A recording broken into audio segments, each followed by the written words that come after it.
Assalamualaikum warahmatullahi wabarakatuh. Kami dari kelompok 6 akan menyampaikan hasil dari diskusi kelompok kami terkait tugas manajemen operasional yang berjudul manajemen proyek. Di mana kami memiliki 5 anggota. Yang pertama, Andi Gita Andriani, yang kedua, Ramadan Saputra, yang ketiga, Safa Milenia Salsabil, yang keempat, Syuhaili Nazira, dan yang kelima adalah Wirandriani. Pengertian proyek. Proyek adalah satu rangkaian kegiatan yang bersifat khusus untuk mencapai hasil yang bersifat khusus pula. Proyek merupakan kegiatan yang khusus yang sangat berbeda dengan kegiatan rutin yang dijalankan, yang berupa memproduksi tekstil dan kemudian memasarkannya. Kegiatan proyek. Di mana kegiatan proyek ada 5 poin. Yang pertama adalah dinamis dan non-rutin, siklus kegiatan relatif pendek, intensitas kegiatan dalam periode proyek berubah-ubah atau fluktuatif, kegiatan dibatasi anggaran dan jadwal yang ketat. Yang kelima adalah interdisipliner. Kameraku nggak bagus sih.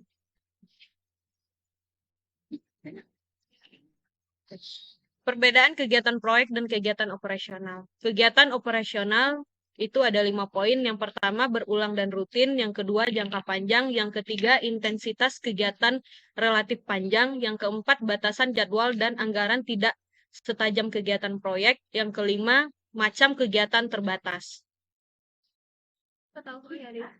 Macam-macam proyek. Yang pertama adalah proyek engineering konstruksi, terdiri dari pengkajian kelayakan desain engineering, pengadaan, dan konstruksi. Yang kedua, proyek engineering manufaktur, proses untuk menghasilkan produk baru, meliputi desain engineering, pengembangan produk, manufaktur, perakitan uji coba fungsi, dan operasi produk yang dihasilkan.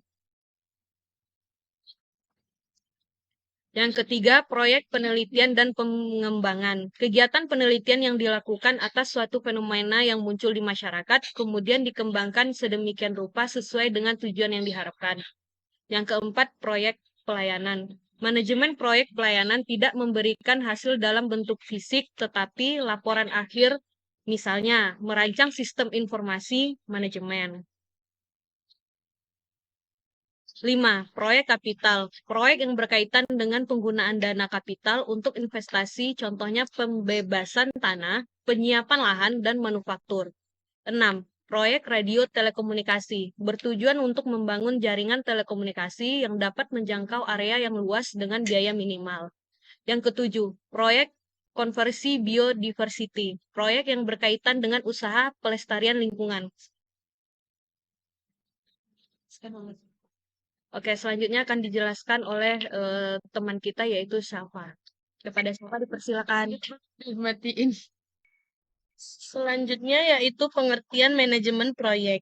Manajemen proyek adalah manajemen yang diterapkan pada suatu proyek untuk mencapai suatu hasil tertentu atau suatu ilmu dan seni untuk mengadakan perencanaan atau planning, pengorganisasian atau organizing, pengawasan atau coordinating, terhadap orang atau barang untuk mencapai tujuan tertentu suatu proyek.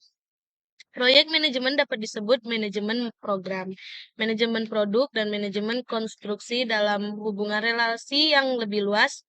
Tiap-tiap faktor secara fundamental berkait dengan kesuksesan manajemen proyek. Secara bersama, mewakili karakteristik manajemen proyek. Yang pertama, kelengkapan proyek dalam alokasi sumber daya biaya dalam manajemen proyek. Yang kedua, kelengkapan proyek dalam jadwal, faktor waktu dalam manajemen proyek, kelengkapan dalam kriteria eksplisit, standarisasi, dan spesifikasi. Yang kedua yaitu karakteristik manajemen proyek. Karakteristik manajemen proyek yaitu ada perencanaan non-rutin sekali lewat sangat kompleks saling terkait, manajemen by expense analysis jaringan kerja step by step.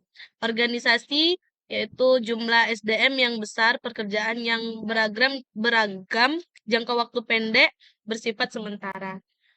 Matriks horizontal, koordinasi, integrasi vertikal. Terus ada staffing, bersifat sementara atau tim. masa kerja singkat, jenjang karir, pengalaman, SDM dari luar pelatihan, dan minimal skill. Terus ada leadership, bukan komando tunggal, tenaga ahli, kurang otoritas, kurang sasaran motivasi, penanggung jawab tunggal, expert, dan reference power gaya partisipasi. Terus ada pengendalian, berubah cepat, saling berkaitan, sekali lewat, deteksi sensitif, peramalan erat dengan perencanaan. Prinsip-prinsip manajemen proyek, yaitu ada 10. Yang pertama, menggambarkan fokus suatu proyek. Yang kedua, penghargaan terhadap kegiatan produksi. Yang ketiga, tercakup dalam fungsi organisasi. Yang keempat, mengikuti perubahan teknologi. Yang kelima, pengendalian dan perencanaan terhadap semua aktivitas. Yang keenam, mencakup otoritas, sumber daya, dan responsibilitas. Yang ketujuh, interaksi, waktu, anggaran, dan kualitas kerja. Yang kedelapan, proses fungsi organisasi. Yang kesembilan, kerjasama dalam suatu tim kerja. Yang 10, berorientasi kepada konsumen. Selanjutnya yaitu ada tahapan manajemen proyek. Yang pertama, inisiasi proyek. Langkah manajemen proyek yang pertama adalah inisiasi proyek untuk mendefinisikan proyek secara luas. Ini bertujuan untuk memberikan gambaran umum tentang tujuan dan persyaratan proyek. Yang B ada perencanaan proyek atau planning. Selama tahap ini, manajer proyek harus mengatur tim, menyiapkan sumber daya kolaboratif, dan menetapkan tujuan yang jelas. Terus ada yang C, eksekusi proyek atau execution. Proses eksekusi proyek pada proses ini tim akan mengembangkan dan menyelesaikan proyek sesuai dengan roadmap atau rencana yang telah dibuat sebelumnya. Terus ada D, pemantauan proyek atau monitoring, bertujuan untuk memastikan bahwa hasil proyek selaras dengan rencana pengelolaan yang telah ditetapkan. Misalnya seperti tujuan proyek, kualitas, biaya, kinerja, dan masih banyak lagi. Terus ada yang terakhir, tahapan terakhir yaitu penutupan proyek atau close. Setelah proyek selesai, tim harus secara resmi melakukan penutupan. Umumnya, manajer proyek akan mengadakan pertemuan post-mortem untuk mengevaluasi keberhasilan dan kegagalan proyek. Materi selanjutnya akan dijelaskan oleh Andi Gita.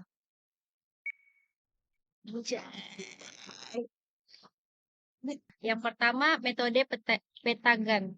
Biasanya hanya menunjukkan data masa lalu atau analisa dari kondisi tertentu menurut kebiasaan yang lebih mudah dimengerti pada suatu tabel, gambar, atau tulisan yang berupa uraian. Kemudian ada metode Critical Path Metode atau CPM. Suatu teknik perencanaan yang berdasarkan suatu diagram jaringan kerja yang berisi lintasan-lintasan kegiatan dan urutan-urutan peristiwa yang ada selama penyelenggaraan proyek yang digambarkan ke dalam suatu simbol-simbol. Kemudian yang ketiga ada metode Project Evaluation dan Review Technique atau PER. Direkayasa untuk menghadapi situasi dengan kadar ketidakpastian yang tinggi pada aspek kurun waktu kegiatan. PER juga memakai pendekatan yang menganggap bahwa kurun waktu kegiatan tergantung pada banyak faktor dan variasi. Kemudian ada contoh soal.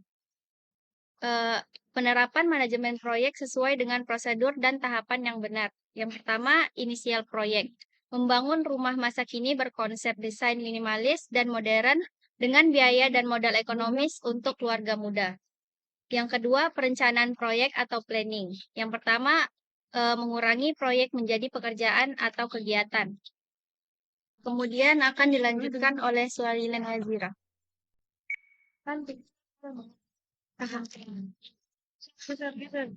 Di dalam tabel ini terdapat empat kolom yang terbagi atas kode, kegiatan sebelumnya, kegiatan sesudahnya, dan durasi.